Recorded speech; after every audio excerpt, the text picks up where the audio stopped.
Hello friends, welcome back to Cini World. Today I am going to explain you a drama, action film titled Lean on Me. Spoilers ahead. Watch out and take care. In the 60s, Eastside High School is one of the most successful schools in Paterson, New Jersey. Joe is a teacher in this school, and his class adores him because he teaches important things.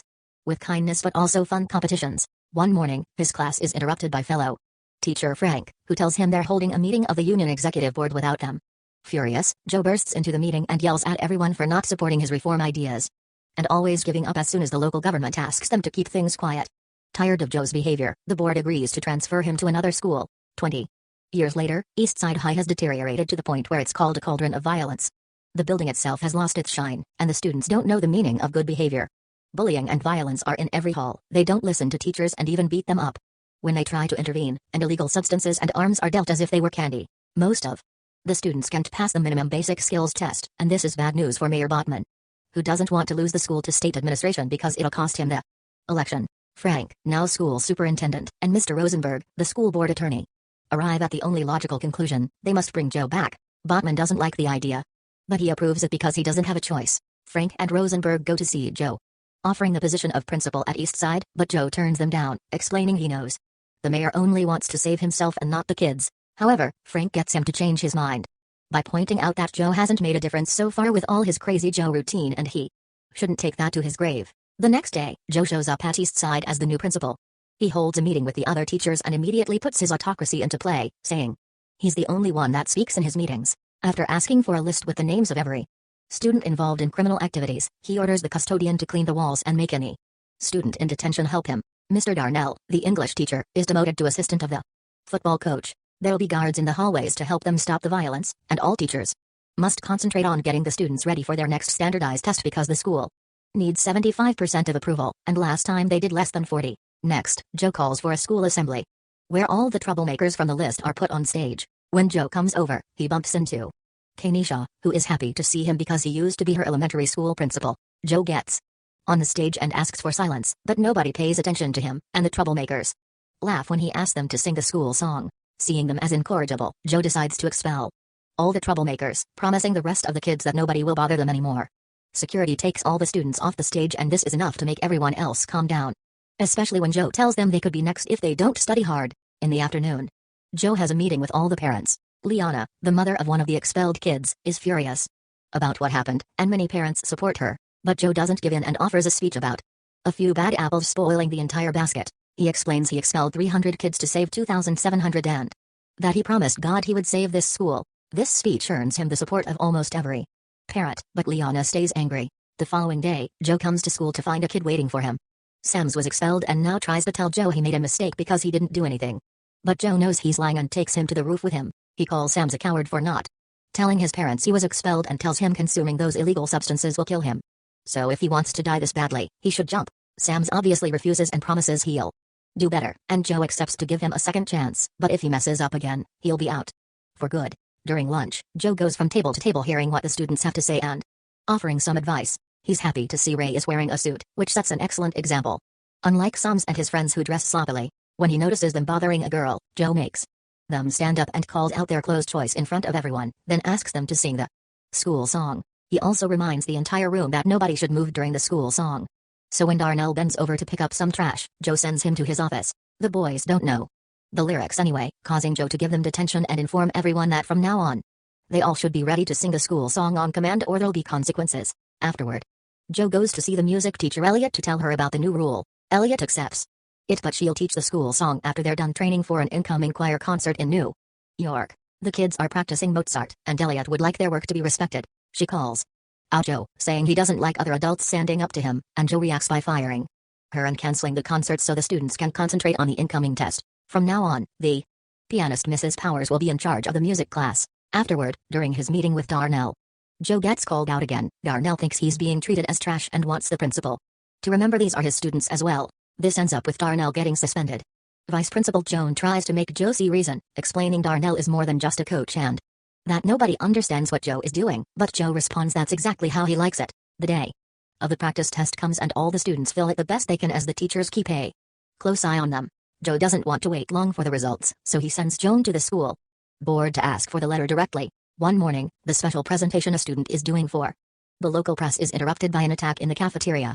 One of the expelled boys came back and is beating up Ray. He's also got a knife. Joe quickly catches him and wonders how he got in. Security tells him someone must have let him in from the inside. At that moment, Joe decides all school doors will be locked and chained. Sometime later, Joe finds Cini Shaw feeling upset. She's a smart girl, but her grades haven't been good since she lost a place to live because her mother doesn't want her. Determined to help, Joe takes Joan to see Cini Shaw's mother at her home. The mother explains she had Cini Shaw when she was a teenager, so she had to drop her normal life to work. Nowadays she's trying to get clean, but that puts her in an awful state of mind. That's why she thought it would be better to send Cini Shaw with child services, but she never stopped wanting her around or loving her. Joe promises to help her find a better job and a nicer place to live as long as she takes Cini Shaw back and helps her stay concentrated on her studies. The news of the chain doors reaches the newspapers, and Liana takes the chance to take the complaint to the school board. Frank scolds Joe for behaving this crazy, mentioning that Liana is organizing a group to remove him and the fire chief is on her side. He thinks Joe is alienating everyone like he did with his wife, so now he'll write an apology letter to Elliot and Darnell, because if Joe wants to be respected as an authority, he should start by respecting authority as well. Darnell is reinstated, but the problems aren't over yet. The fire chief shows up at the school with the press, so Joe gets him to leave while threatening him with a bat. Joan tries to express her concerns over this attitude, but as usual, she's ignored. To Joe's disappointment, the next time he sees Ray is when the boy comes to say goodbye because he can't stay in this school anymore. Later, Joe finds Sam's and his friends goofing around in the bathroom. He makes them sing the school song and is shocked to hear a beautiful rendition done in the style of a church choir. The boys admit it was Powers that taught them this, so Joe goes to see her to congratulate her and ask her to teach everyone this version of the song from now on. The results of the practice test arrive and Joe is disappointed to see they only scored 33%. He calls all the teachers to the gym and tells them their inefficiency is to blame for these poor results, so they have to work harder. Joe wants to start a tutoring program and an extra course on remedial reading on Saturdays, but a teacher points out it's hard to make the kids come on weekends. His plan is that they'll go to every student's house and talk to their parents to get them involved, perhaps even invite them to come too if they don't know how to read. The following weeks, teachers and students work hard to get ready for the test, and Joe's as involved with his students as possible. This is still not enough for Liana, who together with the fire chief goes to talk directly to Botman. Frank and Rosenberg try to defend Joe, but Botman kicks them out of the meeting and reaches an agreement with Liana so she doesn't convince the town not to vote for him. Botman will get Joe fired, and Liana will gather people's support for his campaign. Later in the bathroom, Botman tells the fire chief that they'll arrest Joe for the illegal chains after the test, unaware that Rosenberg is in one of the stalls and hears everything.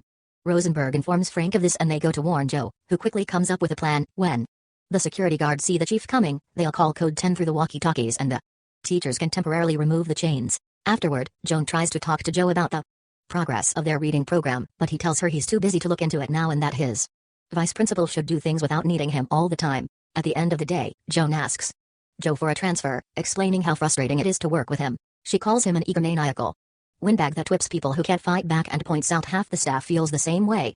They just haven't walked out yet because they care about the kids. Joan, however, has had enough of his lack of respect and support for the teachers, so she wants out. The next day before assembly, Joe gives Joan her transfer papers. Then he gives the kids a speech about the bad fame the school has in town, inspiring them to prove they're not savages. He also shows his gratitude towards the teachers, which he gives Joan credit for. Next, Powers sings Lean on Me and the kids sing along, excited to show the government they aren't inferior. Seeing the whole school come together, Joan decides to stay. On the day of the test, the students fill the exam with confidence. But there's also a school board meeting coming and Liana can't wait anymore. So Botman finally gives the fire chief permission to get a court order. Meanwhile at school, Cini Shaw discovers she's pregnant, but her boyfriend doesn't believe he's the father even if she swears he's the only boy she's been with. Joe offers his support and promises they'll find some other alternatives, but their conversation is interrupted by a guard announcing the arrival of the fire chief with Liana and reporters. Calling code 10, Joe tries to get the chains removed.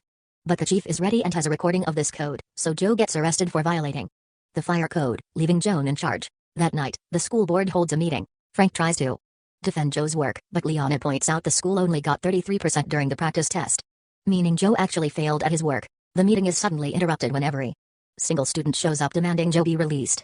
Botman knows it'll look bad if they fire a man with such support, so he talks to Joe, asking him to tell the students to leave. When Joe refuses, Botman pulls out the big guns and explains the cops are getting ready outside. If the students riot, things may get violent. Joe accepts to talk to them, but only for the sake of their safety, not because he thinks they're doing anything wrong. When he comes out, Liana is talking to the kids, but she's only getting insulted and reminded of all the things Joe did for the school.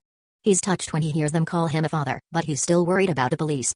So Joe takes over and reminds them to respect the law. His speech is suddenly interrupted by Joan, who brings the results of the tests with excellent news: the school has passed. As everyone celebrates, Joe tells Bachman that he and the state can go to hell.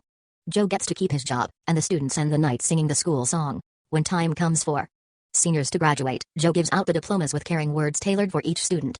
Thanks for watching. Please subscribe for more videos.